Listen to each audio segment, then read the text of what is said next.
Recording of the press conferences on cell phones or cameras is prohibited. We're joined by UCLA head coach Kelly Inouye-Perez and players Megan Grant, Aleena, Garcia, and Soo-Jin Berry. We'll start with an opening statement from Coach, go to questions just for players. Players will be dismissed, then go back to questions just for Coach. So, Coach, if you have an opening statement. Yeah, first I'd like to just congratulate Arkansas. They had a phenomenal year. And with that, I'm going to say this. I thank God it's double elimination, right? We got an opportunity to get another chance to be able to get out here and play our game, and that's all we talked about is we are a contagious hitting team. And when they're loose and they have discipline at the plate, great things can happen. So I'm very proud that UCLA softball showed up tonight. Okay, we'll go on the left side, second row. Jake's going to be our first question. Yeah, Jake Trotter, ESPN. Megan, how did the 91st feel there? Like a dream, honestly. I'm just incredibly honored. Stacey Newman was a powerhouse when she played, and just to be able to say that my name is next to hers, I am just truly grateful for it. Okay, we go to the right side, second row. Cassandra Negley, Yahoo Sports. For each of you, your coach said it can be contagious to just begin hitting the way you did. What did it feel like in the dugout as you were each getting up to bat? Soo-Jin, if you wouldn't mind starting, we can kind of come down the road.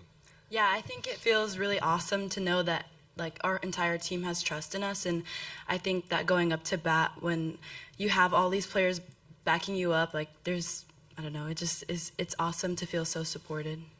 Yeah, we always say 9-on-1, so in our dugout it's all of us against them, and Coach I always preaches that we're a contagious team, so we know that if I don't do it, the next person will, and we're just always in the dugout working together. I want to shout out Aleena because she started it for us tonight. Just sticking to our game plan. We always say loosen the pickle jar too, and that goes on to what Aleena said. It's not just any one person. It could be all of us. And, today it was Aleena, and just so proud of you. Honestly, I just wanted to say that. All right, we go to the left side now, front row, Eric. Eric Lopez, D1 softball. For all three players, if you jump-started them in that second inning, when Grant hit the home run, what was your reactions? What did you say to her? Well, first of all, when Megan hits home runs, I back up. Megan is different. I mean, when she hits home runs, oh my gosh, her energy, and she's a big energy starter for us. Megan has the biggest energy, and she's the biggest killer up to bat, and she just starts a lot of things for us, so I'm just really proud of her every time I see her step on home plate. Yeah, and I'd say, obviously she's a beast, so you do have to steer clear of her, but it's just so awesome to be a part of a team where, you have so many great people, and then Megan just, she murders the ball every time she hits it, so it's just really awesome to see her up close, and I don't know, I love it. It's impressive. Yes. Thanks. Okay, we go to the right side, front row, Brady. Brady Vernon, Softball America. Soo-Jin, I think a lot of your home runs have come since the Big Ten tournament, and just kind of to the point of the contagious aspect. Just what have you really been seeing, and just why do you think it's kind of clicked in this back half? I think I've just been trusting my process a lot more than I was before. I feel like before I was really anxious and just trying to force something to happen, but after I let loose and leaned a little bit more on my teammates to just trust me, I think that kind of helped me to just relax and just do what I do. Okay, we'll stay on the right side, third row. Felicia Keller, Daily Bruin. Aleena, for you, just seeing Kanaya out there today, she gets hit by a pitch and then gets her double, and also, fighting through getting hurt last night. Just what has her fight said to you? Yeah, a lot. After every time she makes a play or every time she gets on base or even a quality at bat, I always give her a hug and tell her I'm so proud of you, just to remind her, because I know what it was like last year to go through an injury, and I know how hard it can be. So I just put myself in her shoes and just remind her, because I know it can be hard, and being on the biggest stage, it could be even harder. So just reminding her that how proud I am of her, and I'm just really happy to see her do what she's doing. Okay, we go right side, front row, Brady. Brady Vernon, Softball America. Megan, do you appreciate your teammates pointing to home plate when you're coming around third base? I love this question. Yes, I'm truly grateful. Like they were saying, I'm kind of a train wreck when I hit a home run for some reason, especially at the World Series, especially last year. Shout out Appendix G. But, and sorry for any profane things that I said probably today. I'm so sorry for that. I I black out a little bit, and I'm just really glad that my teammates are able to guide me to the direction that I need to step on. And, no more stomps at home plate. After last year, I was like, that will never happen again, the longest 15 minutes of my life. I did that to myself. But, yeah, I am truly grateful for them. More questions for players? Players, you're dismissed. Thank you. Thank you, guys. Thank you. Truly yourself. I love that.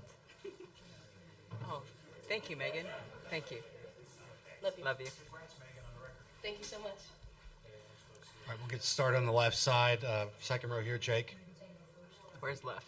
Hi, Kelly. You guys have obviously flashed big-time power all year, but what did that second inning show about what kind of threat you guys can be coming out of the losers bracket?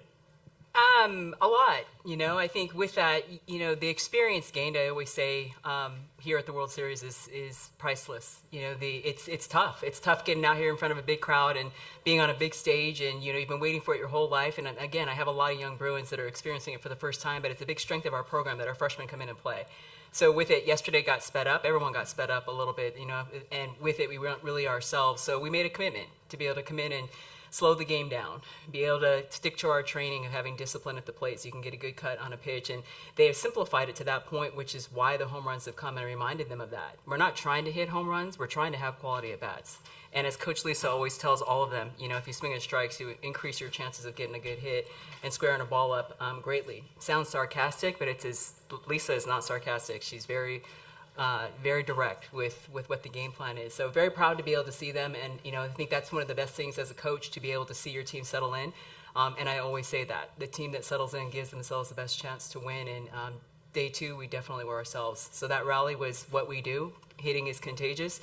It's awesome to see, a redshirt freshman that got to be in the dugout and watch and feel it last year, to be able to be that fire starter. And then you see it going. Because I was telling him yesterday, Riley hit that home run, and then you saw Megan come to bat, and you saw Jordan come to bat, and it changed the whole energy.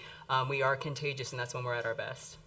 Okay, we'll stay on the left side, third row here. Hayden Herrera, Big Trail Nation. Coach, you faced Arkansas last year at the Mary Nutter Classic. Similar score, run rule. How much, if any, did you and your staff look at that game in preparation?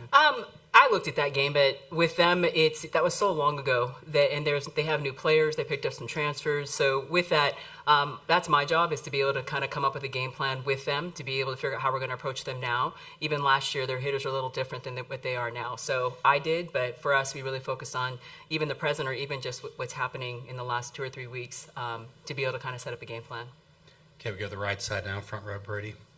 Brady Vernon, South America. Just the fact that the offense came out and did that so early, just how does that help Taylor so much? Huge. Tonight and even going forward and kind of going through the losers bracket? Yeah, I think everything. We know that, it's funny, in the beginning of the year, I always set out all these balls and just literally mark the entire journey of every game that we're going to play to show them. And then I get to the end and say, you can take the short path and there's this many balls, or you can take the longer path. And bottom line, and the more games you can play, it could be a good thing. We never want to be here, but it could be a good thing. So we knew that knowing that we're going to have a longer road, with the goal of still being the last team standing, we have to be able to conserve our energy. So that was huge. And then for Taylor to be able to come in and pound the strike zone and limit her pitch count, all of it was talked about on how we're going to be able to be at our best. Great to have an off day tomorrow, but it was huge for them to be able to shorten that game today. Okay, we go to the left side, front row right here, Eric. Eric Lopez, D1 softball coach. We talked in LA about how in Clearwater, this team didn't know who they were. And then you talked about how they got to know each other there, and we just saw the example of that with the players. When did that click during the season that this team, because that clearly showed tonight, helped you in this game? It's so funny that you say that, because today in pregame, I literally we journal every day. And a big part of what I believe is the journey of an athlete is not always what the coaches say, but it's the conversations they have with themselves. So I had them journal every day, and I told them to go back to February 15th today. And they went back to February 15th, which was the day after Saturday where we lost both those ball games. And I said, I want you to read, because we have a saying, we want to level up. And the saying is, don't go back to a level that you've already leveled up from. And they've been through this before, and with it, the good news is they haven't had a lot, but their ability to respond is, to me, the biggest part of collegiate athletics. Things are going to happen, but that's not end all, but how you respond is ultimately your defining moment. So we did that. We did that, and I had him read it, and then we also had a little saying with all arrows pointing in the same direction. We got very committed, and we won the game on Sunday after those 2 losses. So credit them, because the experience gained is something that is needed here at the season. I like challenges, and I wouldn't necessarily I like failure, but I like challenges because it gives them that strength, and we call it Bruin armor. They build it, they build it, they build it. So when they get to this point, they're a little more prepared to be able to figure out how they're going to respond. They got to make a choice. More questions? Good? Okay, then. Awesome. Wrap things Thank up. you.